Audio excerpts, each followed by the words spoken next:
Hello, BookTube, from a hot, humid Boston here in early October. And welcome again to Victober, BookTube celebration of the Victorian literature, Victorian era. I have apparently fallen into a kind of pattern. I guess my celebration of Victober this time around will be to read you a Victorian poem every day, which is certainly no mean sentence either for you or for me. Now, the Victorians excelled in poetry. They did it better than any other era of human existence. In my opinion, like they did everything else better than any other era of human existence. Yes, we can sequence genomes now, but they didn't have that technology. But the leaps they made, once you factor in the differences in technology, hydrography, geography, archaeology, you name it, but also literature, in every realm of literature. Whether or not some of those realms are currently understudied or underappreciated, for instance, aside from George Bernard Shaw or maybe Gilbert and Sullivan, I think most people would be hard-pressed to name a Victorian-era dramatist of any kind, but they were great, and they will have their day. But if we stick to poetry, apparently I'm going to read you Victorian poetry for the month of October. That's fine by me. And not all poems are small, right? In fact, it was the Victorian and later the Edwardian era that saw narrative poems flourish and meet their end. No one unironically, almost nobody does unironically long narrative poems anymore. Since the Beats, modern poetry has looked scornfully at poems that are actually about anything or that tell any kind of story. I've heard poetry professors say, if your poem tells a story, poetry professors in poetry workshops tell their class, if your poem tells a story, don't bother showing it to me. And if you don't write anything different than that, you'll fail this class. An active, open scorn for that sort of thing, for poems that tell a story. Now, there are exceptions. There have been some exceptions. They're routinely poo-pooed by poetry snobs in the late 20th century and in the 21st century. Nevertheless, they're great. They can be great. And the Victorians were wonderful at it, especially since the Victorians and the Edwardians were the last group that not only liked, venerated, and excelled at narrative poetry, but that also gave it a strict poetic form. That gave it scansion, feet, and meter, and end rhymes and whatnot. No one after that has done that. Even the great examples of narrative poetry in the 20th century usually don't do that. Unless they're translations or something like that. But I have a poem. Now, the thing about narrative poetry is that it's longer, so you're going to have to put up with that. This is a longer poem that tells a story. It's a fascinating little story. The poem is called Found and Lost, and it's by Walter C. Smith. I knew him the moment he came past the screen by the folding door, though I could not remember his name or where I had seen him before. And me, too, he knew at a glance, for a light kindled up in his eye, when I stepped a short step in advance and greeted him as he passed by. Yet it was not a notable face, just what you may meet any day, at the hunt or the ball or the race, or at the club or a country seat. Somewhat ruddy, high-featured and full, with well-chiseled nostrils and chin, eye blue like a clear crystal pool, and the hair on his temples was thin. A forgettable face in this land where so many are cast in its mold. Nothing striking about it or grand, only handsome and manly and cold. I was over with Soult, that's a general. I was over with Soult and had seen the Duke and Sir Peel and the rest, at a time when they crowned their young queen. Yet this the face I knew best. Each feature stood out clear in my mind, and how in his moods it would look, when troubled or fretful or kind, or chastened by pain or rebuke. See there, the end rhyme, look and rebuke don't work, and you're going to see throughout the course of the poem that the end rhymes sometimes falter. You just have to let it go. Only Alexander Pope could do it perfectly. 'Twas strange how familiar I seemed with the trick of that face and its truth. Was he someone I had dreamed, or perhaps an old friend of my youth? But where had I seen him, and when? And his name, too, what could it be? I had mixed in the world among men, I had traveled by land and by sea. Could I hope in the vanishing throng of memories fast growing dim to pick out this one man among the crowd and identify him? You have felt how a name or a word at the tip of your tongue shall appear, and you know it so well, 'tis absurd that you cannot lay hold of it clear. So I seemed to be still on the nick of finding out who he could be, when lo, by some cozening trick, he was gone, like that lost word from me. As I gazed after him, too, I caught a look 'twas not hard to divine. It was plain that the very same thought was brooding in his head as mine. For he knit his brow hard as he cast a swift, searching glance now and then at the face he had known in the past, but where had he seen it, and when? Then he whispered to Soult, and I knew that my general told him my name, but my name did not give him the clue that he wished, and still he looked the same. I did as he did, too, and heard his name from the man at the door, but it was just a strange foreign word, and I had never heard it before. So we stood there apart in the throng, a wonder and puzzle to each, nor heeded the harp or the song or the hiss of their sibilant screech, though he chatted with Soult of the wars while I waited on, silent, of course. He was a milord and had stars, I but a captain of horse.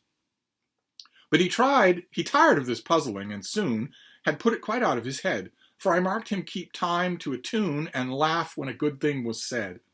These islanders are not like us, quite patient of mystery they, but a secret that fascinates thus we must search till we clear it away. There's a first indication that the narrator does not come from the same country as the man he's trying to identify. Islander obviously means the man he's trying to identify is British. Is from Great Britain, is from England. Who the narrator is, we don't know yet, but what we're carrying along here. I could not then rid it of me, but brooded in silence apart, nor laughed at their humorous wit, nor praised what they showed of their art. They thought me a churl, no doubt, for my answers were not to the point, and I thought they were talking about merest nothings, all out of joint. Not once did he cross me again, I am sure, for a week and a day, but still in the sun and the rain, in the seasons of work and play, he haunted me all day and night, and this way and that I went, ever groping about for the light, like a hound that is seeking the scent. I searched out my memories all, went over the past like a book, page by page, even dared to recall things that covered my soul with rebuke. Again, you can hear book doesn't work with rebuke any better, but still. Whom I'd gambled with, drank with, or fought, who were rivals in old love affairs, who was owing me money, or ought to be paid what I owed, unawares. Strange things by that search were revealed, old stories not good to recall, things that fate, too, forever had sealed, wrongs that could not be righted at all. Who shall ope his cupboards and find nothing there to repent or regret, no scraps of old writing that blind with tears the dim eyes that they wet? Yet 'twas good for me so to review my former life, scene after scene. It gave me some thoughts that were new, and revived better thoughts that had been. It shamed me no less here and there, and it set me to putting things right, but on this one perplexing affair it shed not a glimmer of light. So the narrator searches memories and covered a lot of uncomfortable stuff there that is going to improve. He is going to fix it, act on it. But he didn't get that name. He didn't make that place. Not a drop of his blood had I shed. Not a lever was he in my debt. Not a card with him ere I played, nor as rivals in love had we met. I was baffled and threw myself down on the close-shaven grass of the park, and heard the far hum of the town and the clear evensong of the lark. Then all of a sudden, when I with long fruitless searching was spent, half-minded no longer to try, lo, one unconnected event, which neither before nor behind had linked itself onto my thought, broke clear as a star on my mind, and I knew I had found what I sought. One moment the curtain concealed every hint of the scene and the play, then, phew, all the stage was revealed in a blaze of bright summer day. And I knew that I had him at last, knew without any doubt it was he, that face in the faraway past that lay so long staring at me. We had had a brisk skirmish one day of outposts when Soult was in Spain, and wounded and bleeding I lay, thinking ne'er to do battle again. And the vultures were soaring up high, and the lean dogs were creeping about, and the grey-hooded crow, hopping nigh, kept watch for the life to ebb out. I lay on the bank of a stream, a brooklet some yard or two wide, that whispered to me like a dream as it slowly lapsed by my side. A dream of our beautiful France, and we know the narrator is from France, with its white orchid bloom in its grain, and the vintage gay of Provence I was never to look on again. And we know that he did. He's remembering this. This is in the past. So he did survive. He just didn't think he would. Sorry, I keep interrupting, but this poem is long. And right on the opposite bank, a handsome young English face kept gazing at me with a blank, vague look from his red resting place. He's plainly dying, I said, but gallant and stout for his years, for close by his side and stark dead lay one of our brave cuirassiers. So hour after hour we lay and looked at each other across the brook that went trickling away, slowly licking our blood from the moss. Now we heard the loud bugles clear, then the noise of the fighting grew weak, and the lean dogs came snarling near, and the hooded crow whetted his beak. And all those long hours I perused his features there, line upon line, half conscious and dim and confused, as he too lay reading at mine. I scanned him again and again, and he was the one thing I could see, and he printed himself on my brain till he seemed like a portion of me. If I closed my eyes, still he was there, as plain as he had been before, and I lifted my eyelids to stare, and he was lying there, dabbled in gore. He is plainly dying, I thought, and better for him, for me, he were dead. Those pain-stricken features will not be e'er blotted out of my head.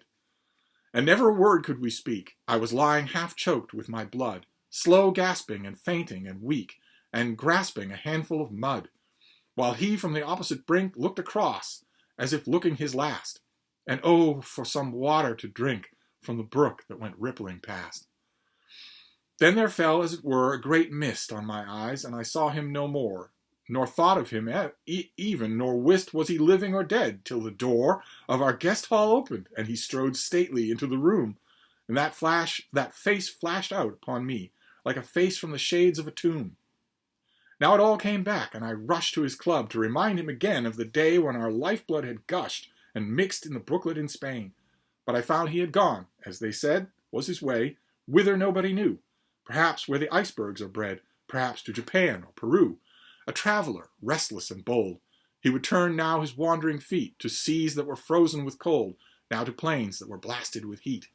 He knew the red man of the West, had rid with the wild Bedouin, and often been the African's guest, where the spoor of the lion was seen. Yet would he come back, they averred, and take his old seat by the fire, as if nothing meanwhile had occurred to make foolish people admire? But I never had seen him again, and oh, to know what it could mean, that printing of him on my brain, who was only once more to be seen. We are tricked by illusory light.